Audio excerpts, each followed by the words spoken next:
Hello, everyone. Welcome to SPN Unscripted Season 2. Today, we have with us Neheen Momin, who is a coding specialist in health information management. And also, not to forget, she's a childhood friend. Welcome, Neheen. Welcome to the show. We are really excited to talk to you today. Same here. Thank you, Saisveen, for having me. Yes, I'm looking forward to this. Of course, of course. Okay, so let's get started. Tell us a bit about your academic journey. So after I completed my grade 12, after high school, I pursued my bachelor's in food science and nutrition. I was passionate to do something in healthcare, and therefore I chose that field. Once I was done my bachelor's, my keen interest was to go deeper into it and wanted to specialize more into a hospital setting. And for that, I did my postgraduate in clinical nutrition and dietetics, and I specialized in diabetes, heart care patients, and cancer patients. Okay, so right after I completed my postgrad, I was fortunate enough to work in Prince Ali Khan Hospital as a nutritionist there. Yeah, so it was a great experience. We used to plan meals with the help of my chief dietitian. We used to go to each patient's room and help them understand the role of food in their treatment process and in their recovery process before surgery or after surgery at a therapeutic level. So it was something that I really liked and was enjoying at that point. Once I moved to Canada, I understood something more about the healthcare system here. So for me to get started here, it was challenging initially. And once I understood that the things are not easy, how I used to think for nutrition it is, it didn't work out the way I thought. So I started with a base level of understanding the healthcare system here. And I just worked as a medical office assistant to understand how things are. And from there, I got to know that nutrition is way different from what it was back home. I got my credits evaluated, and they wanted me to do a entire degree again because the way they think nutrition is different here. And it was more challenging to get into a hospitalized setting because things are so digitalized here. The technology is so advanced that everything is set in a computer. They don't need, that's what I felt, that they don't need as many nutritionists to go into each patient's room and do it. They just have a set plan in meal that they print it out and just send it. And it just gave me a thought that I may not be able to advance my career more into nutrition. And from there, I started exploring more career options. Right. So I have a follow-up question here, actually. Can you just, in a basic terminology of what is the bachelor's degree that you pursued in India is called, and what is what master's or / bachelor's degree you pursued in Canada is called? Can you tell us? Yeah. So the bachelor's degree in India is just called food science and nutrition, and postgraduate I did it in clinical nutrition.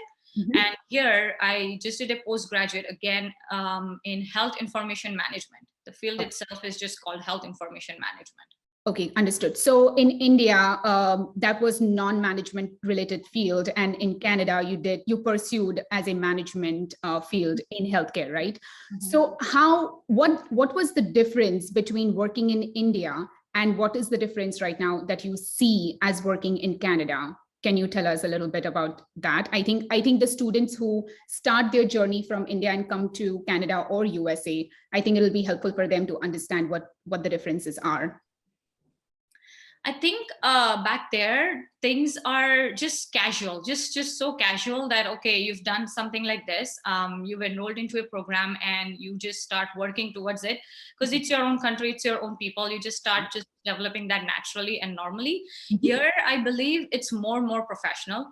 I won't say that it wasn't professional back home. It was professional as well, but things are challenging because it's a diverse culture. Here it's more about westernized way things work and how people just have their way of working. So it is challenging initially, but once you get hold of it and once you understand how people expect here and how the work level is, it just feels fine.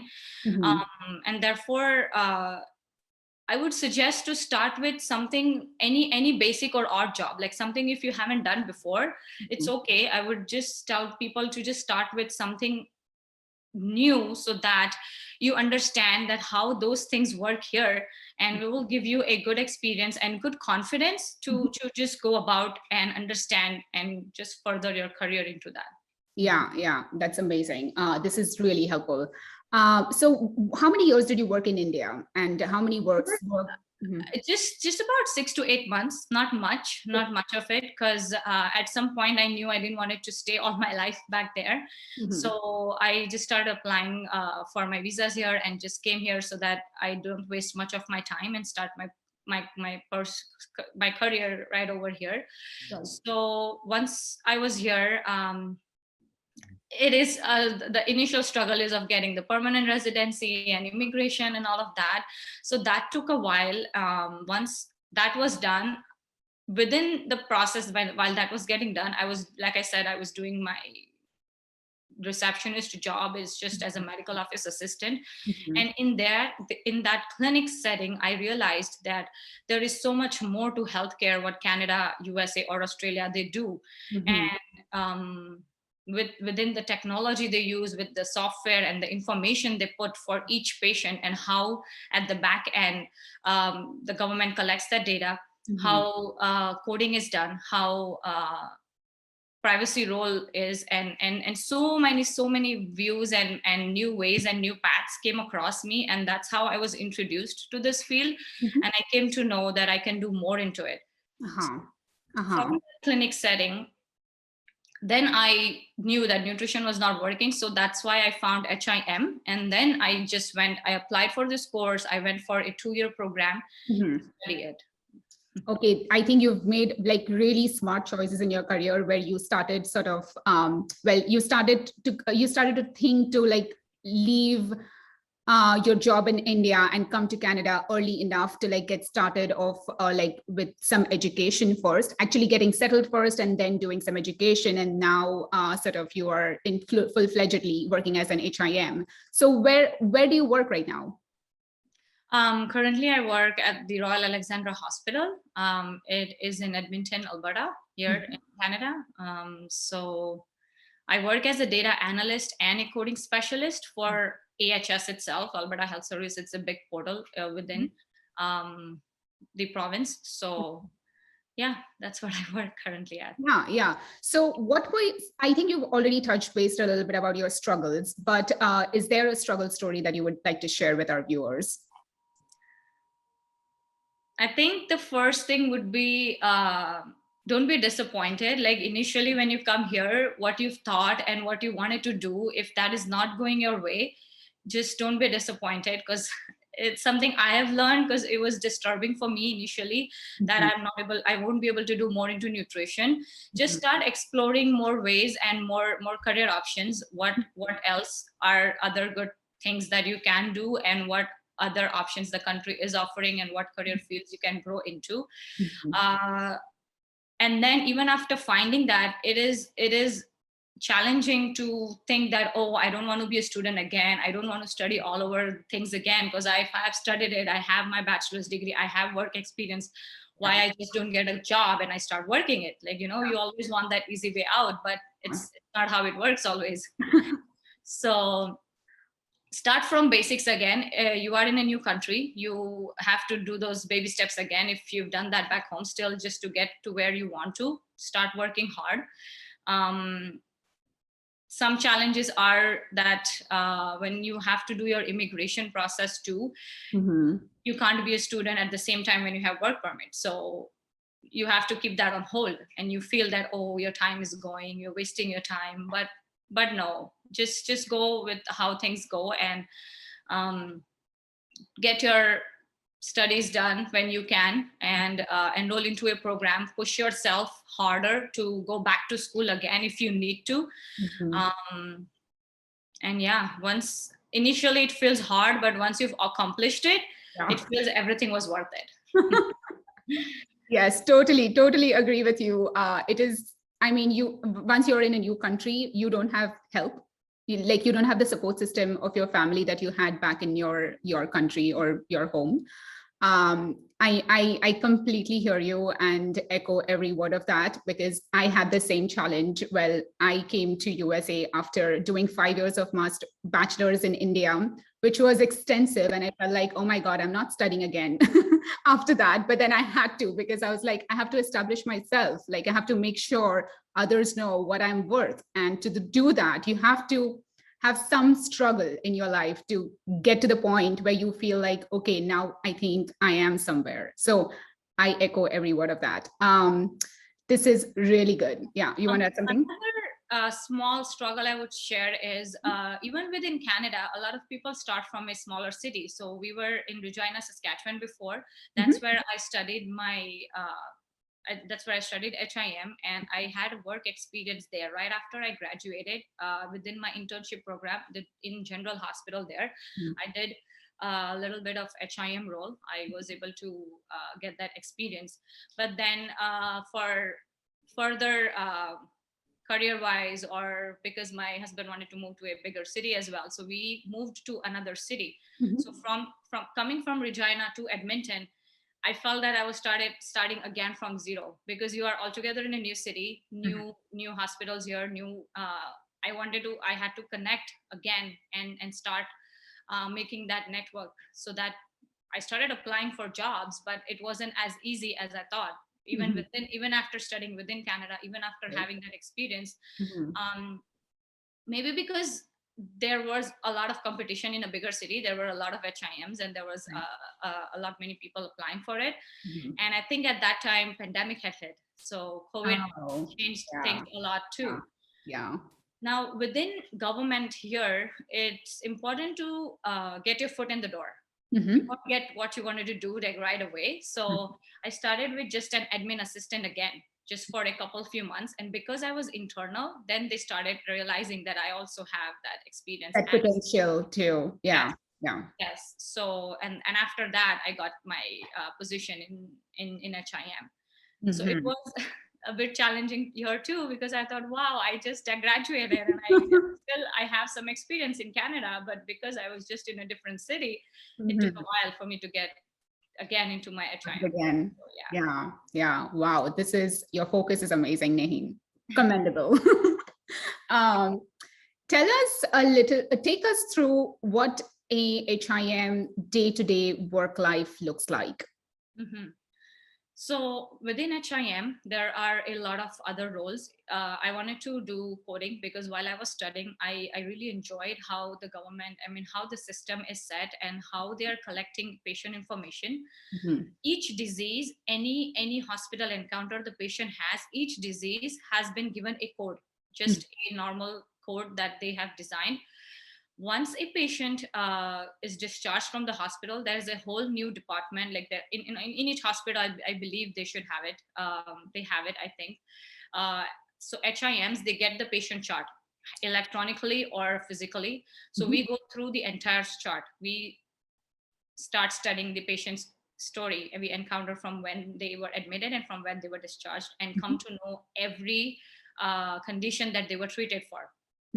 And after we understand that, we just enter everything into the computer. And for their each disease and each procedure, each surgery that was done, we have a code that we enter. And that data is submitted to the government. Because healthcare is free in Canada for Canadians and anyone who's eligible, the government collects this data for their budget, for their back-end system, and understand how many patients were admitted for heart diseases, cancer patients, and more into it. And within that, what are the outpatient surgeries that they're doing, day surgeries, what are the trauma patients that they're coming in for, how many patients entered in as an emergency patients. So it's a whole world out there and a lot many things to do. So apart from doing coding for each of the patient's chart, I also have a small role as a data analyst. So once that data is collected, we put all together in another software again, and we start analyzing and showing trends to the trauma system, to the trauma program that Edmonton runs, to make sure and see what at a provincial and they compare between each hospitals and within the provincial and within Canadian level to see what all is going on at the back end. Right. So they also, instead of just collecting the data, they also do, and they also analyze the data after which they've done collecting. Right, right. So what are your work hours like? Do you like work 9 to 5 or, yeah. Okay. It's like, that's another main reason I chose this field. I wanted that a 9 to 5 office kind of job and just have my weekends off. So yeah. That is what it is. Yeah. Yeah, because I know like anybody who works as a healthcare worker, like for example, a nurse or a doctor, their hours are, oh my gosh, like pathetic. That is too challenging. Yeah. So I knew that I didn't want it to be a nurse or a doctor. I didn't want it to do that because their stress level and the pressure they have to deal with patients day to day is way too high. And it's like hats off how they do it with those 12-hour shifts day and night. Yeah. But yeah, so I kind of maybe chose some easy way out and just 9 to 5 zone and have my weekends off. And yeah, of course. Still enjoy what I do, still have that passion in that I'm supporting somewhere in healthcare as well, right? Right. So how did you sort of, I mean, I think you've already touched base a little bit about that you already liked doing something in healthcare back from India, and you had that motivation to keep doing, even though you came to Canada, although you're still related to healthcare, but in the management field. Were there any particular people in your life that helped or supported you or even like guided you to go to where you are right now? Like you generally, everybody has some people, or they look up to somebody who's already done it, or who like supports you or like guides you through, okay, so you've done this, you have these options. Like, did you ask for support or did you get any in the way of your journey? If you can share a little bit about that. Yeah, my family was very supportive. My parents were really supportive. My friends, my sister, my husband, all through the phases, they kept telling me that it's okay if you're not able to do nutrition, that's fine. There are more other options, you can just keep doing it. And I believe other support was institutions, what we have in our Jamaat level, and how Hazir Imam keeps telling about lifelong learning and how you can still do and study throughout your journey. And, some things like that always motivated me from inside, that just because I have passed that age doesn't mean I cannot go back to school, or doesn't mean I just can't start another career. I had good friends around. I had good people around. They always supported me and they were motivating me that if you are career oriented and if you really wanted to do something, it's this time, just start doing it. So that helped. Talking to friends and doing my yoga is something basic that was motivating me to take up challenges. And like I said, Jamaat institutions and the network really helps to grow students and go from there. Yeah. Okay, great. What are some of the positive or negative things that our listeners who want to basically after viewing our show want to pursue health information management? What would you share some of the positive or negative things about your career with them? So I think let's start with the negative things. I think what I have seen mostly in Canada, once you're here and once you've started working and you were not able to do what you wanted to do back home, or you've not pursued a strong career and you've just found an easy way just as an admin assistant, or just entered a company and you found a good job and you just start working, don't stop there. I've seen a lot of people that, I've started getting my paychecks and I'm fine, it's okay if I don't further advance, or I'll be okay. Because sometimes you have those backgrounds that people are telling you that it's okay if you're not able to do, not a big deal, you are just in a clinic setting and you are still doing as a medical office assistant role, just continue and you can retire in this field and you'll be fine. Oh my God. So sometimes you get that negativity and you feel that no, you just have to get out of that comfort zone, and you know that if you can do better into it and there are more advances into this field itself, why not, right? Just go more into it. And that would be one thing I would ask people to not just stop where you find an easy way. Yeah. It's challenging to come out of that comfort zone and to do something new and go about it. But once you've started, just keep focusing, work hard, you'll get there. It's going to be worth it. Have patience. I didn't have a lot. My partner and everyone tell me that it's okay, it will take time, but you will get there. Positive things? Positive things would be work-life balance. Small goals. Sorry? Work-life balance. Yeah. Start with small. Start setting small goals. If you have a big goal, and it will just feel too tough to achieve that at first. So just set up small goals for yourself, accomplish each goal.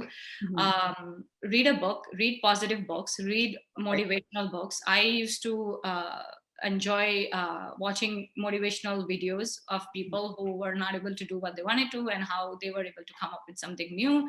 So something like that motivated me.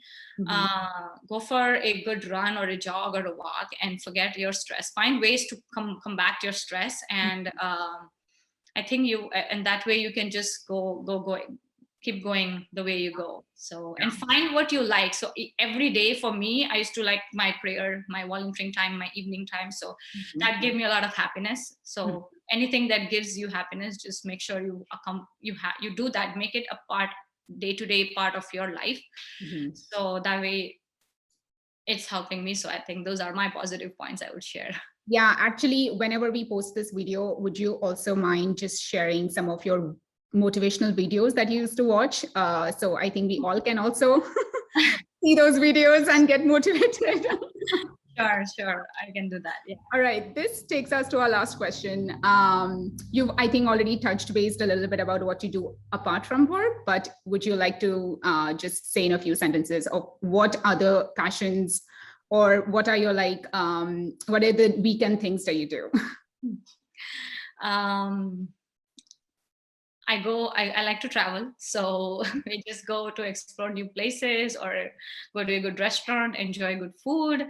I think more than me, my partner is more passionate about traveling. So he always tells me that you don't have to just be at home or do your cooking or laundry or everyday things. So yeah. But we do, that's basic, that's part of life. Every morning we run all the errands that we have to, but we get out. So we get out, we enjoy while we can. And like I said, the other thing I like doing is my yoga, and then my evening volunteering and my prayer time. And apart from that, nothing much, just that, like I said, just go for a walk or a jog. And well, you like traveling, so that's a huge thing. Yeah, so explore new places, and it's fun, yeah. Well, it was lovely to have you with us, Nehin, today. You've shared some exciting things that our viewers will definitely learn from, and I think a lot of students will benefit from your talk today. Thank you for sharing all the knowledge. Thanks. I hope so too. Thank you. All right, take care. Bye.